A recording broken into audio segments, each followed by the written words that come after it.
माता सती के अंग जहां जहां गिरे वह स्थान शक्तिपीठ कहलाए। लेकिन क्या आप जानते हैं कि हमारे देश में एक ऐसी जगह भी है जहां माता पार्वती के कर्णफूल यानी कि कान की बाली गिरी थी। इसके बाद उस स्थान का नाम मणिकरण पड़ा। मान्यता है कि ये कर्णफूल शेषनाग के पास था, तो शिव जी को वो कैसे प्राप्त हुआ और क्यों शेषनाग पर महादेव क्रोधित हुए, आइए जानते हैं।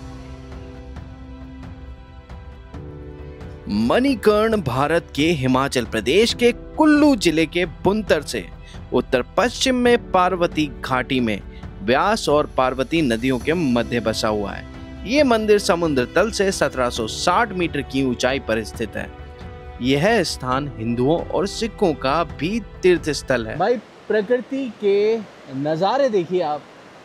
आज तो मणिकरण पहुंचने के बाद ना ऐसे लग रहा है कि मेरा दिल बिल्कुल खुश हो चुका है।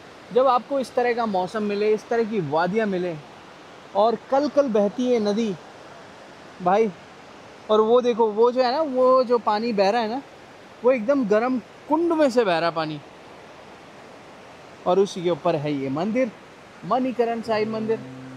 दोस्तों, ब्रह्मांड पुराण के अनुसार भगवान शिव एवं माता पार्वती भ्रमण करते हुए इस अद्भुत स्थान पर पहुंचे और यहाँ के अलौकिक सौंदर्य को देखकर उन्होंने 11,000 वर्षों तक यहीं तपस्या की।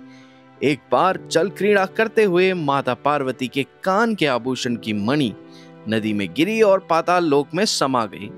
खोई मणि को ढूंढने के लिए शिव ने अपने अनुचरों को भेजा, परंतु मणि ना मिली। इससे भगवान और ज्यादा क्रोधित हो उठे और अपना तीसरा नेत्र खोल दिया, जिससे सृष्टि कांप उठी और तीसरे नेत्र से नैना भगवती प्रकट हुई। और आज भी इस तीर्थ में मां भगवती का रथ विराजमान है। मां भगवती पाताल लोक गईं और शेषनाग को मणि के बारे में अवगत कराया। शेषनाग ने जोर का फुफकारा, जिससे इस धरती पर गर्म पानी का सैलाब फूट पड़ा। इसी गर्म पानी की धाराओं से अनेकों मणियां निकली, जिनमें मां पार्वती ने अपनी मणि उठाई और बाकी को पत्थर रूप में बदल जाने का श्राप दिया। इसी वजह से इस जगह का नाम मणिकर्ण पड़ा। और चूंकि शिव और पार्वती दोनों एक साथ यहाँ तप करते थे, इस वजह से इस जगह को अर्धनारी क्षेत्र कहा गया है। इसी स्थान के आधार पर वाराणसी में मणिकर्णिका घाट का नाम पड़ा। और अब भगवान शिव के चमत्कार के कारण ही इस जगह से जो गर्म पानी के फव्वारे निकलते हैं, उनका तापमान 88 डिग्री से 94 डिग्री सेल्सियस तक होता है।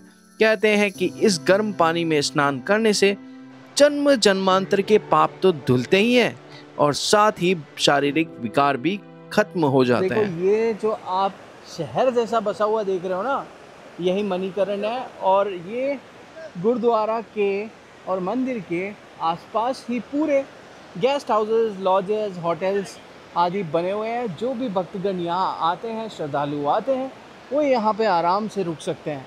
और यहाँ तो रुकना बिल्कुल फ्री है।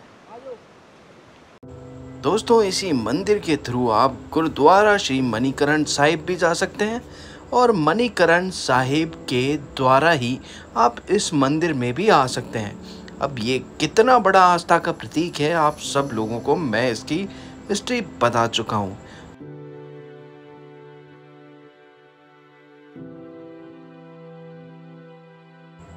दोस्तों, मणिकरण सिर्फ हिंदुओं का ही तीर्थ स्थल नहीं है, ये सिखों का भी धर्म स्थल है।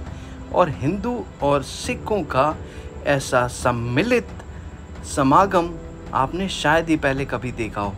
इस मंदिर के कुंड में ही ये गर्म पानी के चश्मे बने हुए हैं, जिनमें गुरुद्वारा श्री मणिकरण साहिब में जो लंगर लगता है, वो सारा लंगर इस मंदिर के प्रांगण में ही बनाया जाता है।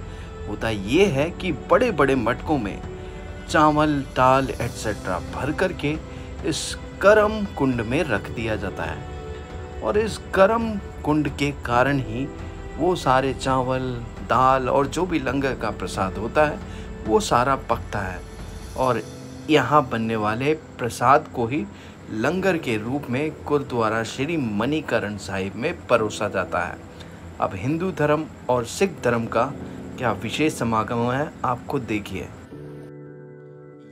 के तापमान की अगर बात की जाए तो 88 डिग्री सेल्सियस से लेकर के 94 डिग्री सेल्सियस तक ये पानी के चश्मे बने हुए हैं और सालों से, युगों से ये आज भी उसी अवस्था में है। मणिकरण मंदिर को लेकर मान्यता ये भी है कि मनु ने यही महाप्रलय के विनाश के बाद मानव की रचना की थी। यहाँ रघुनाथ मंदिर है।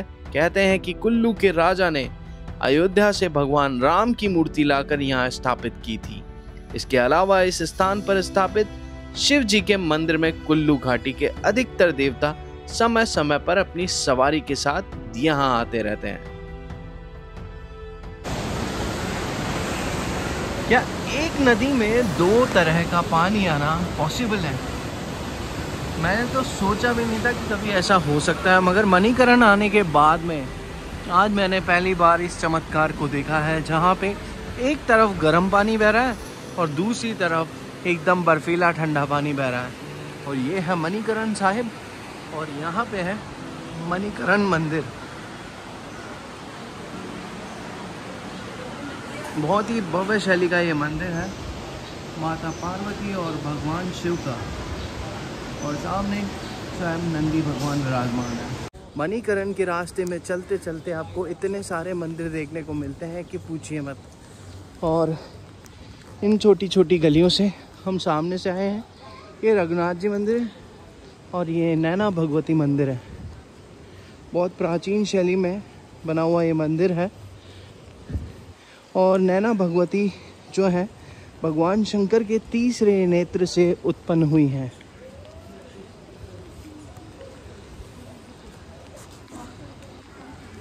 पूरा लकड़ी का बना ये मंदिर है और जैसा हडिम्बा और वशिष्ठा मंदिर है उसी तरह से ये मंदिर बना हुआ है।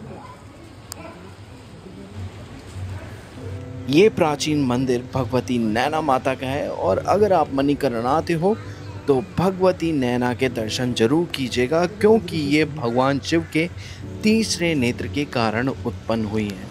और ये मंदिर, ये मूर्ति, ये साक्षी है उस इतिहास की। अगर आप मणिकरण मंदिर आते हो और नैना देवी के दर्शन करते हो तब आपकी मणिकरण यात्रा संपन्न होती है। मणिकरण मंदिर आने के लिए आपको इस मंदिर भी आना ही पड़ेगा, क्योंकि इनकी उत्पत्ति भगवान शिव के कारण हुई, नैना देवी की, और इन्हीं के कारण माँ पार्वती की मणि वापस मिली। और ऐसा विहंगम दृश्य आपको देखने को मिलेगा यहाँ पे कि आप कल्पना नहीं कर सकते। बहुत ही खूबसूरत ये मंदिर है। जैसा कुंड आपने मणिकरण मंदिर में देखा था वैसा ही कुंड नैना भगवती मंदिर के प्रांगण में भी है। और ये इतना ज़्यादा गर्म है, इसका उठता हुआ उबलता हुआ धुआं आपको बता रहा होगा। मेरा कैमरा भी ब्लर हो गया है।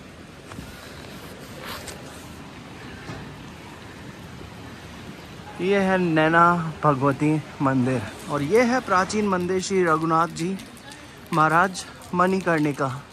और ये इसका मेन गेट है जो कि पूरी तरह से वुडन में है। और ये रास्ता है नीचे जाने के लिए। दोस्तों, जैसा कि मैंने वीडियो के शुरू में भी आप लोगों को बताया था कि कहा यह भी जाता है कि महर्षि मनु ने यहीं पर बैठ कर के महाविनाश के बाद में मानव की और सृष्टि की रचना की शुरुआत की थी।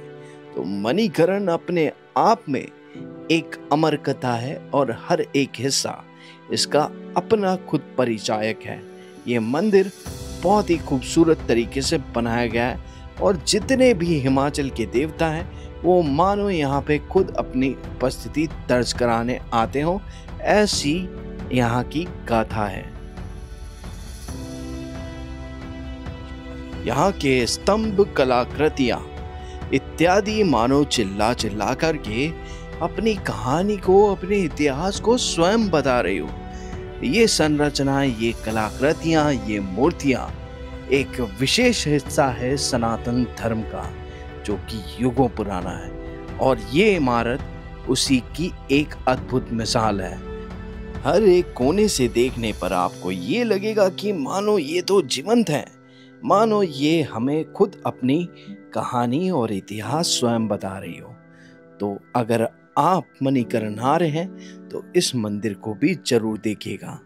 दोस्तों ये जो रास्ता है यही है ना, भगवती मंदिर जाता है, रघुनाथ मंदिर जाता है, और इसी रास्ते के थ्रू आप मणिकरण मंदिर और गुरुद्वारा श्री मणिकरण साहिब भी जा सकते हैं। और जहाँ मैं खड़ा हूँ ना भैया, यहाँ के जो रास्ते का मैं क्या बताऊँ आपको, ये जो फर्श है ये पूरी तरह से गर्म हो रखा है, और मतलब कि इसके पूरे अंदर नीचे गर्म पानी मौजूद है। तो वो कैसे है कैसे नहीं है वो मैं भी नहीं जानता, मगर यहाँ का जो तापमान है वो बिल्कुल बढ़ा हुआ है। आगे हम गए थे तो वहाँ ठंड थी, यहाँ का पूरा गर्म है। दोस्तों ये मार्केट है जो कि मंदिर से गुरुद्वारा के बीच में है। यहाँ पे आकर के छोटी मोटी आप खरीदारी भी कर सकते हैं और मंदिर के लिए चढ़ावा और प्रसाद भी लेकर जा सकते हैं। आशा करते हैं कि आपको ये एपिसोड भी बहुत पसंद आया। मिलते हैं अगले एपिसोड में, तब तक के लिए बाय बाय, टेक केयर।